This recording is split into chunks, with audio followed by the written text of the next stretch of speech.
Okay, now let us look into one of these questions so that we could replicate all that we have learned in terms of accounting of IAS 38. I'll give you a tip before we start. Always read out the given requirement first and then go and read the lengthy paragraphs. This is because you all can avoid irrelevant information for a 2 marker. Okay, so the examiner wants you to find out the carrying amount of your development expenditure as at 30th June 2005. You all know if you all are supposed to calculate carrying amount, you all need the cost as well as you all need to find out the accumulated amortization. Your year end is on 30th June 2005, then definitely your year would have begun on 1st July 2004. Okay. And in terms of development, hopefully I'll remember, in terms of development, I can show it as my intangible asset if all my PIRA criteria is being met. Okay. So this is all, but we have recap so far. Now, in your exams, if you get a 2 marker question like this, you all don't need to draw this time frame at all. Whatever the method that you all feel is right, you all could use. I'm only just drawing this time frame for illustrative and explanatory purposes alone. Okay. Now I'm going to read the paragraph. AMCO carries out research and development. Fine. The year ended is 30th June 2005. Okay. He incurred a total cost in relation to product X of 750,000. Right? And the same cost until 30th April 2005 when the product was completed. So he has incurred a cost of 750,000. This was from 1st July to 30th April 2005. Okay. So you can ask 30th April 2005 is the date when he completed the development. So that means July, August, September, October, November, December, January, February, March, April. He has incurred 750,000 for 10 months. He has incurred this 750,000 equivalent cost for 10 months. Okay, let us leave that aside for now. The product produced by the project went on sale on 31st May 2005. Now, don't worry, examiner has given you all 4 dates, different dates. Don't worry, we will read it whenever it's required. The project has been confirmed as feasible on 1st January 2005. Hopefully, I'll remember under pilot criteria, if I need to capitalize or if I need to show my development under intangible asset, I need to meet the pilot criteria. Okay. Now they are speaking something about feasibility, technological feasibility. When is this being occurred? When is this being occurred? Here, see. On 1st January 2005, you are meeting the pilot criteria. Why? Because you all are technologically feasible on 1st January 2005. That is this date. On 1st January 2005, you all are considered to be feasible. Right? So from this date onwards, you all can show it under your intangible asset. Okay. But until when will you all show? What is the time period? What is the time period? You all can show. Can you see here my green color line? From 1st January 2005, when you all have been confirmed as feasible to the date of completion. Right? Until this, you all can show it as your intangible asset. Simple as that. Okay. Now, let us find out the cost and let us move into finding out the accumulated amortization. In terms of cost, you all have incurred total cost of 750,000. You all have incurred total cost of 750,000 for 10 months. So obviously, per month, your cost would be 75,000. But out of that, how much do I show under my intangible asset? Or in other terms, how much do I need to capitalize in terms of my development expenditure and show them as my intangible asset? 75,000 is per month, right? 75,000 is per month. This was confirmed as feasible on when? 1st January 2005, right? So January, February, March, 30th April, until the date of completion, I can capitalize for 4 months, which is from 1st January to 30th April 2005, until the project that is being completed. Okay. So for 4 months, you can capitalize, which is from 1st Jan to 30th April. Or I would say this is your feasible date and this is your completed date. So we are done off with the cost. We are done off with the cost part. Okay, we're done off with the cost. We have found out the cost is 300,000, which is 75,000 per month into 4 months. We are capitalizing it and showing it under our cost in terms of intangible asset. Now, in terms of amortization, you see, the examiner has given us that the useful life is 5 years. The useful life is 5 years. Okay. So obviously, again coming into this one, you are hopefully all remember the basics. We will only capitalize or we will only amortize when our commercial production begins. When we start producing at a large quantity. Okay. We know that the cost is 300,000. We know that the useful life is 5 years. So obviously, amortization per year would be 60,000. Okay. Amortization per year would be 60,000. But my question to you all is, do I amortize this entire 60,000? I would say no. I would say no. Why? Hopefully I'll remember we only amortize when our commercial production begins. Okay. So now I told all right, examiner has given us several dates. Examiner has given us several dates. You see, this 31st May 2005 is the date when the product went on sale. What does that mean is obviously when you all are selling, you all will be starting to produce bulk amount of intangible assets. Commercial production begins when you all start to sell.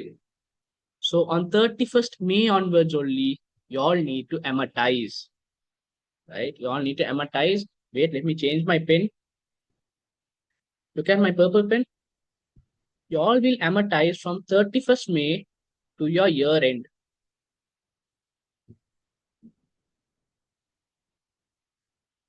Which is 1 month. Okay, which is 1 month. You all need to amortize. So 60,000 is your per year depreciation. You divide it by 12 and you multiply it by 1.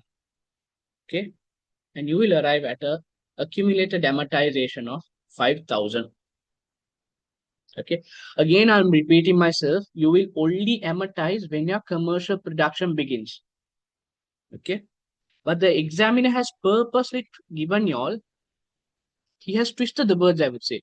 The product produced by the project went on sale from 31st May 2005, which indirectly means when you all are selling off, that is the date when you all start doing commercial production or mass production, right? So from that date onwards, you all need to amortize until your year end.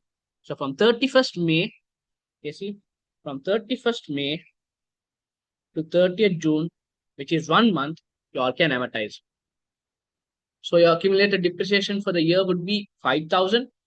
So from 300,000, if you minus 5,000, you will be arriving at a carrying value of 295,000. So your answer for this particular question is A. Okay, let us move into our final part, which is your goodwill. Okay, just bear with me about for another 10 minutes. We'll be able to soon conclude this standard as well. Okay. So in terms of goodwill, let me give you all an example. Say this is Apple, right? Tomorrow, hypothetically, Apple is planning on selling their company, right? The entire shares, the entire assets to Samsung. Okay. So obviously, before a company sells its assets or sell the entire company, they need to get themselves valued by an external valuer. right? So, example, KPMG is valuing. KPMG told that Apple's net worth or Apple's net assets is equivalent to 750,000. Okay. But Apple will be selling to Samsung, which is a third party, at 1 million US dollars, hypothetically. Okay. Have you all ever thought, why is Apple allowed to keep this 250,000 under its profits? That is because of Apple's brand name. That is because of Apple's goodwill, right? They are able to determine the selling price at $1 million. Eventually, they should have just sold it at 750,000, right? Because that is what is being valued as market rate. But Apple is charging extra 250,000. Why? Because it is your goodwill. Because it is your goodwill. So I would say anything you pay above your net worth is known as goodwill, right? And you all can ask me why. You all can ask me why. Because I would say Apple might be giving you all a high quality of service. Okay. Hypothetically, Apple will be giving you all a high quality of service. Apple has the large skilled staff. Okay. And what about the technical expertise? Apple might be having a R&D department in terms of smartphones, which might be having a higher level of technical expertise. Okay. Okay. So that is why Apple is able to charge an additional 250,000 of increase in their selling price, even though they are valued at 750,000. That chunk of 250,000 is known as your goodwill or is known as your brand name. Okay. Now, in terms of goodwill, goodwill can be divided into two parts. One is your internally generated goodwill, one is your externally generated goodwill. Okay.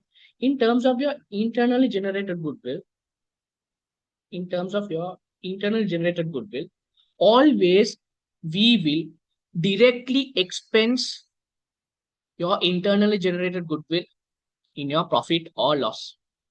Okay. The reasons are internally generated goodwill, the value cannot be reliably measured. Okay. The reason is because who will be valuing it? Who will be valuing it? Internal valuers will be valuing it, right? So there is a high tendency that they will purposely overstate the assets, right? They will purposely manipulate with the assets. So that is why we directly expense our internally generated goodwill. Number two, internally generated goodwill cannot be separated from your business. Okay. For example, when you are selling off the business, at that particular point, you all also need to sell off the internally generated goodwill, right? It is not separable. It is not separable. In terms of intangible asset, hopefully I'll remember, if you need to consider it under intangible asset, it needs to be separated from the business. But in terms of internally generated goodwill, you all cannot separate it at any cost. So that is the reason why we are directly expensing it under our profit or loss. Moving into something called as purchase goodwill, right? Hopefully you all know, when you all are buying a company, right? When you all are buying a company, say you all are getting more than 60%, 70% of the control, right? You all need to calculate at the date of purchase something called as goodwill. Right? Don't worry, we have a standard. We have a standard which we will look into, which is IFRS 3. For now, I'll just simply explain it and leave it off. Right? For now, you all don't need to worry. I'll just simply explain it and leave it off. Say the same thing. Say the same thing. The net worth when Samsung bought Apple was 70,000 rupees. Right? 70,000 rupees. So your net worth is calculated is simply your total assets minus your total liabilities, right? Or you call it as net assets, right? But Apple is charging from Samsung $160,000. So can you see here? Can you see here? Can you logically think and tell me, when my entire Apple is worth at only 70,000, why would Samsung go and give me an additional amount of 90,000? Why would Samsung go and give me an amount of 90,000? This is called as your goodwill. This is called as your goodwill, right? Because Apple has created a brand name, Apple has created a brand loyalty, Apple has created something called as goodwill. That is why Samsung is willing to pay this additional 90,000. Okay. In terms of your calculation, I would say that this is not relevant here. We have a separate recording in terms of your company accounts and IFRS 3. During that time, I'll be explaining all how do you all do. Okay. So if you all purchase any goodwill, that you can show it under intangible assets. The reason is because that can be separately sold, right? You can sell the business separately and you can sell the goodwill separately. Okay, we are done with that part. Now, finally, I guess I don't have time. So let me tell you all the final part and I will leave the activity for you all to do. Okay. Final part. In terms of your staff skills and staff knowledge. Now, this I'll tell you all, this was really tested in my exams when I was doing financial reporting as an MCQ for 2 marks. I never expected this. Okay. Even though my sirs told me, I never expected this to come. It was just a 2 mark question, but I did not know the answer when I was doing my exams. Okay. Staff skills or knowledge cannot be shown as intangible asset. There are only two reasons. Why? Because, see, an organization cannot control the staff. Even though the organization puts that you need to stay for 2 year contract, you need to stay for 3 year contract, you need to stay for 6 months internship. If the employee decides that he wants to leave the company, even though there is a contract, even though there is a legitimate contract, he will leave. So your organization cannot control, right? In terms of intangible asset, hopefully I'll remember the criteria of asset. If I need to consider it as assets, you all need to have control, right? So staff skills or knowledge cannot be controlled. Number two, you need to be able to reliably measure it. In terms of staff skills or knowledge, you cannot reliably measure them. The reason is I am valued at a different value based on my skills, my qualification, right? And say another person who's working for the same company as mine is valued at a different rate, right? So you cannot reliably measure.